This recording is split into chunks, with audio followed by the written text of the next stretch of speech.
Start में हम एक बच्चे तमाल को देखते हैं।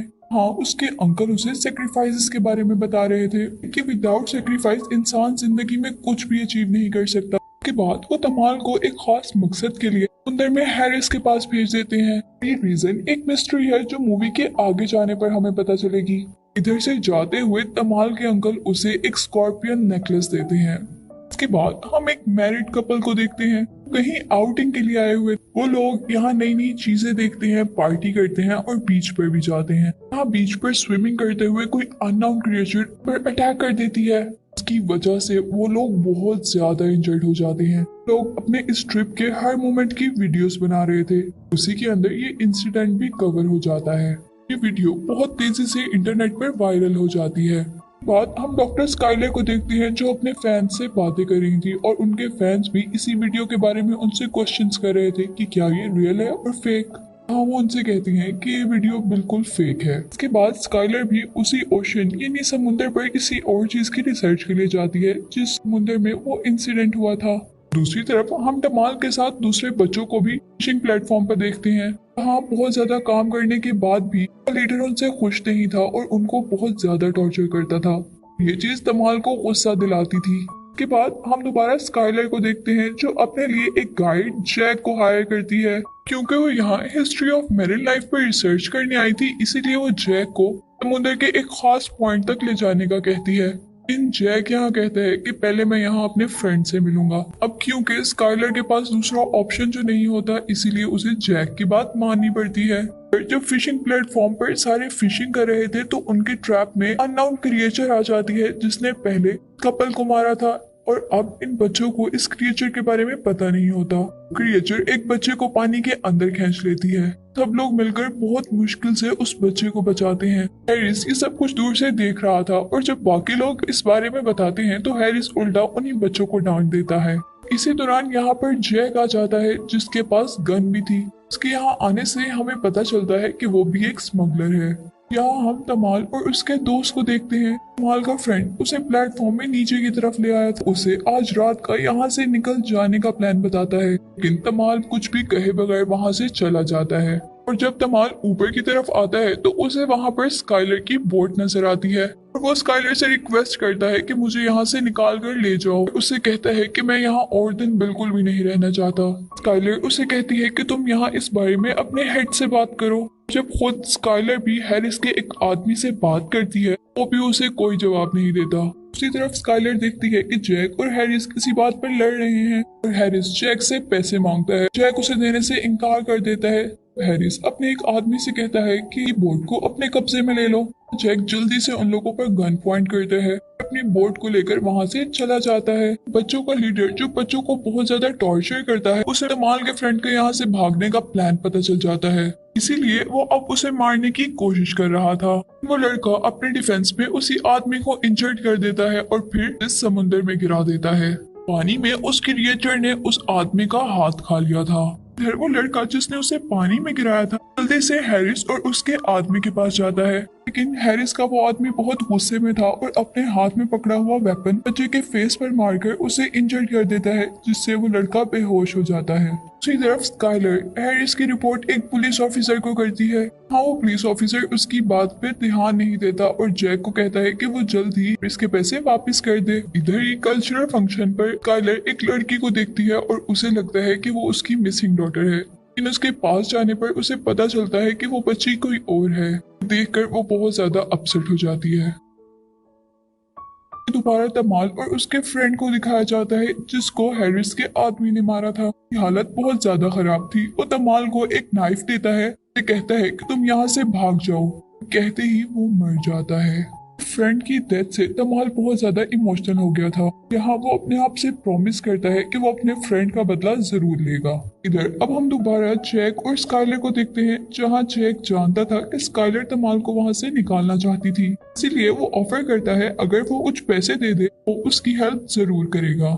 लेकिन अभी स्काइलर उसकी ये बात नहीं मानती। तमाल अपना रिचुअल परफॉर्म कर रहा था। समुद्र के पास जाकर अपने बेली पर एक कट लगाता है, अपना ब्लड पानी के अंदर फेंक देता है। कट लगने और ब्लड निकलने की वजह से तमाल वहां पर बेहोश हो जाता है। तब उसे होश आता है तो हम एक क्रिएचर को देखते हैं, लेकिन वो तमाल को कुछ भी नुकसान पहुंचाए बगैर वहां से चला जाता है।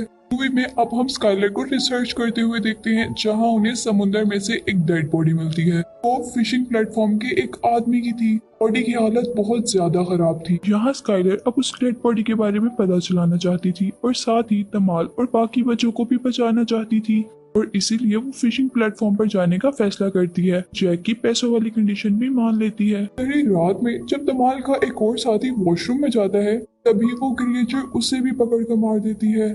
दूसरी तरफ अब हम देखते हैं कि स्काइलर प्लेटफॉर्म के पास आ रही थी। हैरिस का आदमी डेड बॉडी को पानी में फेंकने की तैयारी कर रहा था। देखकर स्काइलर को अपना अंदाजा सही लगता है, साथ ही वो बहुत ज्यादा डर भी जाती है। के बाद स्काइलर वहां छुप कर तमाल के पास पहुंचती है। हाँ, वो उसे अपने साथ चलने के लिए कहती है, लेकिन अब तमाल चलने के लिए राजी नहीं था। इधर अब जैक हैरिस को उनके एक आदमी की डेड बॉडी दिखाता है। हैरिस से पूछता है कि तुम क्या करने लग गए हो। हैरिस कुछ नहीं बोलता और यहाँ उनके दरमियान में लड़ाई हो जाती है। हैरिस लोग उन पर शूट करना स्टार्ट कर देते हैं और इसीलिए वो जल्दी से अपनी बोट को वहां से निकाल कर चले जाते हैं और स्काइलर उसी फिशिंग प्लेटफॉर्म पर रह जाती है। फिर हैरिस के लोग भी स्काइलर को प्लेटफॉर्म पर देख लेते हैं और उनका ये मानना था कि वुमेन्स का प्लेटफॉर्म पर होना एक बैड लक होती है, इसीलिए वो स्काइलर को एक रूम में बंद कर देते हैं। इसी के साथ तमाल को एक बच्चा तंग करने लगता है। यहाँ उन लोगों के दरमियान लड़ाई शुरू हो जाती है। तो यहाँ ये चेक करते हुए इसको पता चलता है कि तमाल भी एक लड़की है और उसे अब बहुत ज्यादा गुस्सा आ जाता है और हैरिस और उसके साथी तमाल को मारने का प्लान करते हैं। लेकिन जैसे ही वो आदमी तमाल को मारने के लिए आगे बढ़ता है, वहाँ वही क्रिएचर आ जाती है। अपना एक बॉडी पार्ट उस आदमी की बॉडी में स्टैब कर देती है और इस तरह वो आदमी मर जाता है और तमाल, जो कि एक लड़की है, बच जाती है। सबके बाद हैरिस बहुत ज्यादा डर गया था और अब वो डिसाइड करता है वो तमाल को उस क्रिएचर को खिला देंगे, इस उम्मीद में कि तमाल को खाने के बाद वो क्रिएचर हैरिस को छोड़ दे। लेकिन उसी दौरान यहाँ पर स्काइलर आ जाती है और तमाल को बचा लेती है। दूसरी तरफ हम देखते हैं कि जैक भी ये सब अपनी बोट से देख रहा था।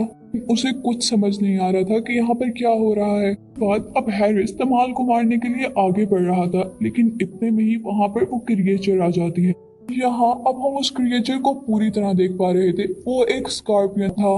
को देखते ही हैरिस उससे लड़ने की तैयारी करता है। जैसे ही हैरिस उस पर अटैक करता है, दूसरी तरफ तमाल को भी बहुत ज्यादा पेन होता है और यहाँ वो क्रिएचर हैरिस की आईज और बॉडी में अपना बॉडी पार्ट स्टैब करते हुए मार देता है। ये सब दूर से देखकर वहाँ पर जैक भी आ जाता है और बहुत बड़े स्कॉर्पियन को देखकर बहुत ज्यादा हैरान हो जाता है। यहाँ वो क्रिएचर हैरिस के हमला करने की वजह से बेहोश था।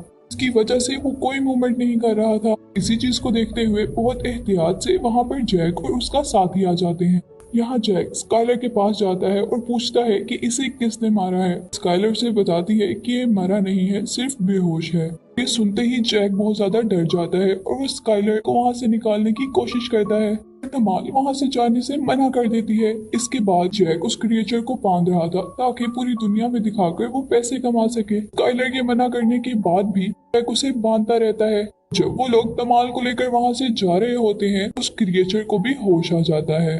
अब वो क्रिएचर उन पर अटैक करने लगा था। यहाँ उनके पास उसको मारने के अलावा कोई ऑप्शन नहीं था। जैक और उसका साथी उस क्रिएचर के चारों तरफ ऑयल करा देते हैं ताकि वो वहाँ पर फायर चला सके, क्योंकि स्कॉर्पियन फायर से डरते थे और उस फायर का भी उस जेंट स्कॉर्पियन पे कोई असर नहीं होता। यहाँ वो अपनी टेल को जैक के साथी की बॉडी में स्टैब करते हुए उसे भी मार देता है। साथ ही वो जैक को भी इंजर्ड कर देता है। हाँ, अब सब कुछ देखने के बाद तमाल अपना वो नाइफ निकालती है जो उसे उसके फ्रेंड ने दिया था। डरे बगैर उस क्रिएचर के ऊपर चढ़कर उसे मार देती है। स्काइलर देखती है कि जैक भी मर गया था। जैसे ही अब वो पीछे मुड़कर देखती है तो वहाँ पे तमाल भी नहीं होती। तमाल को हर जगह ढूंढती है, लेकिन वो उसे नहीं मिलती, बल्कि उसका सिर्फ नेकलेस मिलता है। उस टाइम गुजर जाता है और स्काइलर तमाल को ढूंढते हुए उसके अंकल के घर जाती है। वहाँ उसका अंकल उसे कहता है कि इस दुनिया में ऐसा कोई इंसान नहीं है जो यहाँ तमाल की हेल्प कर सके। स्काइलर को यहाँ से भगा देता है, लेकिन स्काइलर नहीं जाती। तमाल को यहीं कहीं ढूंढने लगती है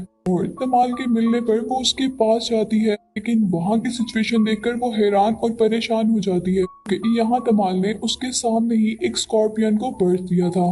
उस स्कॉर्पियन को देखकर स्काइलर बहुत ज्यादा डर गई थी और वो उसे मारने लगी थी, ये सब देखकर तमाल बहुत ज्यादा गुस्से में आ जाती है और उसे वहां से भगा देती है। साथ ही हम देखते हैं कि तमाल के पूरे रूम में बहुत सारे स्कॉर्पियंस हैं। यही वो सेक्रीफाइस था तो हमें इस मूवी के स्टार्ट में पता चला और यहीं पर मूवी एंड हो जाती है।